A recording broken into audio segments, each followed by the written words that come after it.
I love sports, particularly basketball and football. I'm a big fan. On ESPN, I find the documentary series 30 for 30 fascinating. On the NFL Network, the series A Football Life is inspiring.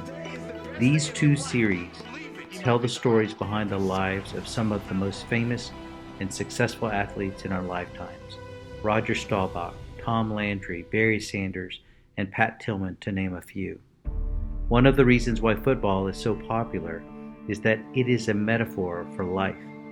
There's a beginning, the drama, successes and failures, adjustments and key decisions in the middle, then the conclusion, the end of the game. Finally, there's the story about the game once it is over. When I watch these stories of these amazing people, I am inspired to live my life to its fullest so that my story will be the best that it can be. So, what is my story? I was you, trying to find my way in life in my late teens at Rice University in Houston, Texas. Everyone was super smart around me.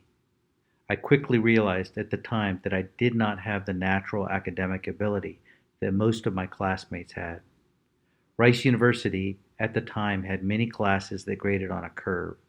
The average grade in the class was assigned a grade of B minus. If I scored below average, my GPA would suffer. I went to college to try to make something of myself, to find out what career path interested me and that I could invest the majority of my life with.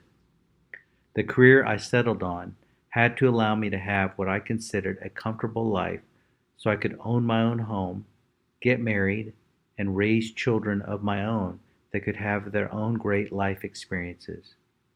So if I wanted to realize my own dreams, I knew that GPA mattered. I tell my children who are currently in college and high school that your grades are academic currency. If my classmates at Rice, who were all high flyers in high school, had more natural ability than me, then I knew that I had to work both harder and smarter to perform above average.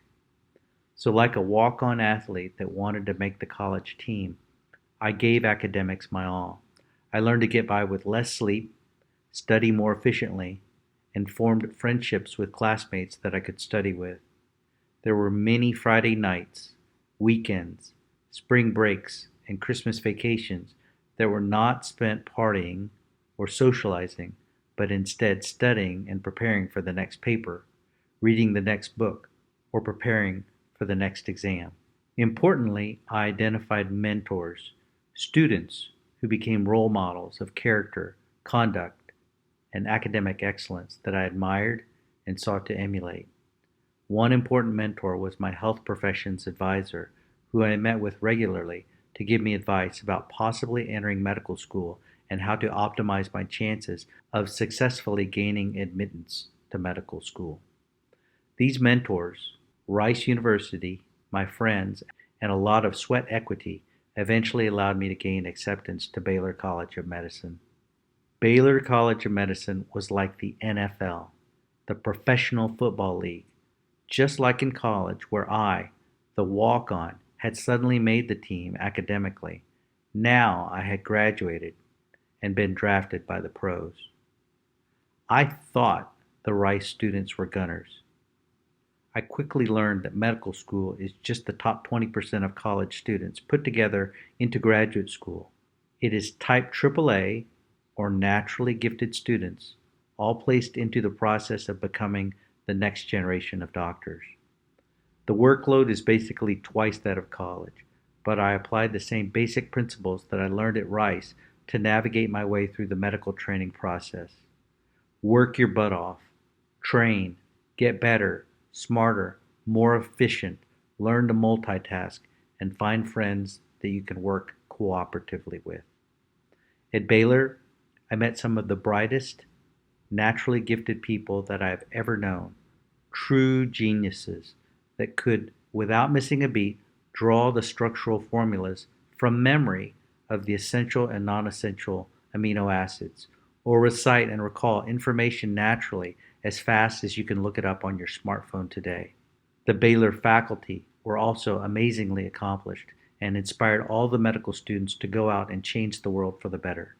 During medical school, I also learned that there are students and faculty that serve as mentors of a different type.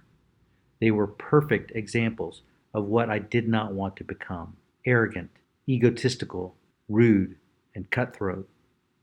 I determined that I wanted to be one of the good guys, that there were ethical and unethical people in the world, even in the ivory tower of medical academia. If I ever became successful, I would remember the good and bad that I learned and become a force for good. Medical school also reinforced the concept of delayed gratification. In college and at Baylor College of Medicine, my peers always seemed to be having more fun, having a better social life, going to more parties, and making more money than me. Well, it seemed that way because it was that way. My focus was to advance one key step at a time: finish college, get into and through medical school, and then get to the next step. After finishing medical school, I was 24 years old, in my prime, but spending most of my time studying. The next step, the next stage of the game of my life, was the choice to enter residency training to become an ophthalmologist. I spent 1 year in San Jose, California doing an internship, which basically means working in a hospital taking care of patients for 80 to 100 hours per week. After the internship, I entered a 3-year program called Residency, where I learned the medical and surgical specialty of ophthalmology. The residency was in Philadelphia, Pennsylvania at Temple University School of Medicine. Temple is in North Philly. If you're from Austin, Texas, North Philly is culture shock. Temple's ophthalmology residency training program was a great experience in that we were able to serve the North Philly community. But we lived in the shadows of two very prestigious and nationally recognized ophthalmology programs, Wills Eye and Shea Eye Institute, which was associated with the University of Pennsylvania. Temple did not have the academic muscle and reputation when compared with Wills and Shea Eye.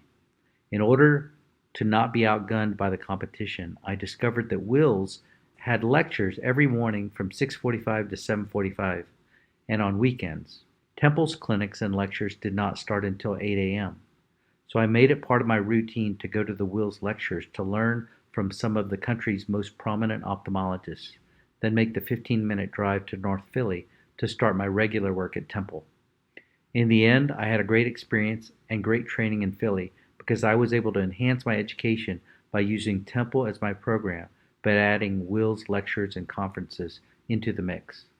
Upon completion of my ophthalmology training, I was 29 years old. At this point in my life, I was married, had a newborn son, and was at the end of the first quarter of my life. I started work as an ophthalmologist in June 1997 at Austin Eye with my father, who is also an ophthalmologist in practice today. We operate, manage, and own our medical and surgical practice. There are infinite ways to run a medical practice and to practice medicine. Our focus is on specialty eye care, specifically eye surgery called refractive surgery, which means performing eye surgery to help people see their best while reducing or eliminating their need for glasses and contact lenses to see. Most of the public has heard of LASIK surgery. LASIK is one of the most common types of refractive surgery. In fact, cataract surgery is the most commonly performed refractive surgery. 100% of the population by age 45 will have developed early cataracts, which are an unavoidable, natural, age-related clouding of the lenses of our eyes. We specialize in cataract surgery. The surgeries we performed have helped tens of thousands of people improve their eyesight. What they don't teach you in medical school is the business of medicine, the fact that patients are our customers. Our business is no different than the shopping experience at Nordstrom's or the dining experience at your favorite restaurant.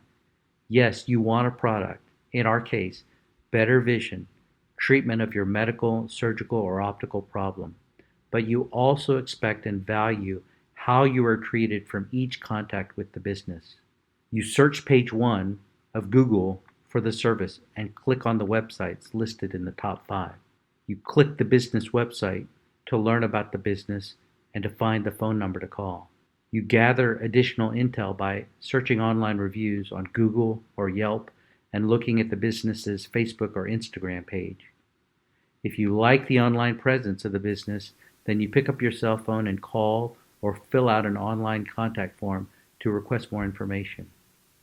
When you call, you sigh if you hear an automated answering service and are pleasantly surprised if your call is answered by a friendly, knowledgeable human on the other side of the phone.